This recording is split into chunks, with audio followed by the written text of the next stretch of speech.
بسم اللہ الرحمن الرحیم۔ اگلا معمولات مطلب ہے کہ پخانے کے ساتھ خون آنا، یہ بہت ہی ڈھیٹھ مرض ہے، بہت ہی لاگر کر دینے والا مرض ہے، بہت ہی بے بس کر دینے والے کا مرض ہے، جس کا علاج نہ ہی کسی ایلوپیتھ دوائی سے ہو پاتا ہے، نہ ہی طب یونانی کے کسی مرکب سے جو ہو پاتا ہے۔ مریض ساری عمر اسی کشمکش کا شکار رہتا ہے اور بیچارہ پریشان ڈے با ڈے، روز بروز لاغر اور کمزور ہوتا جاتا ہے۔ تو اس میں جو ہے اس کی جو ہے تحریک جو ہے ایسا غدی عضلاتی تحریک میں ہوتا ہے عام طور پر۔ غدی صابی تحریک میں بھی کبھی ہو سکتا ہے، لیکن زیادہ تر غدی عضلاتی تحریک میں ہوتا ہے۔ یہ مریض جو میرے پاس آیا غدی عضلاتی تھا، نبض طویل تھی، زیگ تھی، درمیان میں تھی، میں نے دیکھی، اور میں نے جو اس کا علاج کیا اکثیر بادیان، 2 گولی صبح دوپہر شام، کثرت تمس والا مرکب آدھی چمچی صبح دوپہر شام، صفوف مفرہ جدید نصف چمچی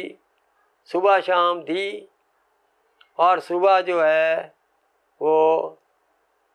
تخم اسبگول کی کھیر کا ناشتہ کرنے کے لیے تجویز کیا۔ انشاءاللہ تعالی مریض کو بہت فائدہ ہوا، مریض بہت خوشی کی صورت میں آیا کہ میرا جو ہے وہ خون آنا جو ہے پخانے کے ساتھ رک گیا ہے۔ تو اکثیر بادیان جو ہے اس میں سونف، ہلدی، ملٹھی تینوں گرائنڈ کر لیں علیحدہ، پھر ہم وزن کر کے ملا لیں، یہ آدھی چمچی صبح دوپہر شام، یعنی خود ہی گولیاں گوند کیکر سے بنا لیں، 2 گولی صبح دوپہر شام دیں۔ اسی طرح جو ہے دوسرا مرکب جو ہے نسخہ ہے، اس میں زیرہ سفید 200 گرام، بادیان 300 گرام، گندھک آملہ سار 300 گرام، تینوں کو اچھی طرح گرائنڈ کر لیں، آدھی چمچی صبح دوپہر شام یہ دیں۔ اس کے ساتھ تیسرا نسخہ جو ہے صفوف مفرہ جدید کا، اس میں گوند کیکر، دھنیا خشک، اور اس کے ساتھ کوزہ مصری اور چھلکا اسبگول، 3 چیزوں کو گرائنڈ کر لیں، کوزہ مصری اور دھنیا خشک کو اور گوند کیکر کو گرائنڈ کر لیں، اور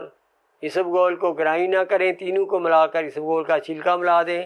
یہ بن گیا صفوف مفرہ جدید، آدھی چمچی صبح شام دیں۔ اس میں یاد رکھیں عضلاتی غدی عضلاتی، عضلاتی اعصابی اور غدی اعصابی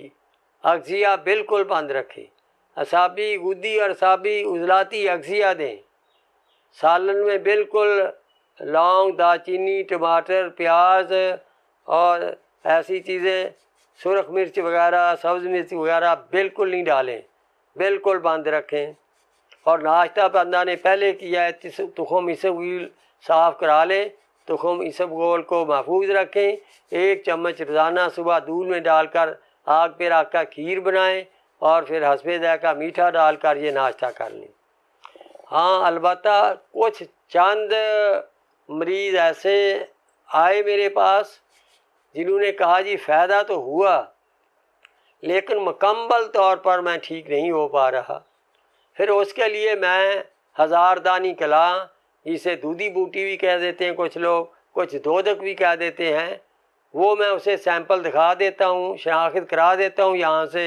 اپنے ہاں اگائی ہوئی ہے وہ منگوا کر، اسے کہتا ہوں اس کی ڈوڈیاں، کونپلیں، پتے، نرم شاخیں جو ہیں وہ توڑ لیں، اسے دھو لیں، پھر اسے سردائی کی کونی میں خوب رگڑیں، 1 پیالی اس میں جذب کر لیں، تھوڑا تھوڑا اس میں ڈالتے جائیں، جذب کرتے جائیں، پھر اسے کپڑ چھان کر لیں، شکر سے میٹھا کر کے پی لیں، اور یہ سردائی جو ہے اس کی صبح اور شام پئیں انشاءاللہ تعالی۔ تو یہ پھر اس کے شامل کرنے سے اگر کوئی مریض جو ہے پہلے مرکب سے نہیں ٹھیک ہوا پایا مکمل طور پر، اس سے مکمل طور پر وہ ٹھیک ہو جاتا ہے۔ 40 سالہ میرے تجربے میں ایک بھی بار اس کے شامل کرنے سے ناکام نہیں ہوا۔ ساری عمر ناکام علاج معالجے میں پھرنے والا مریض ماشاءاللہ شفا کا تحفہ لے کر یہاں سے لوٹا۔ اللہ حافظ۔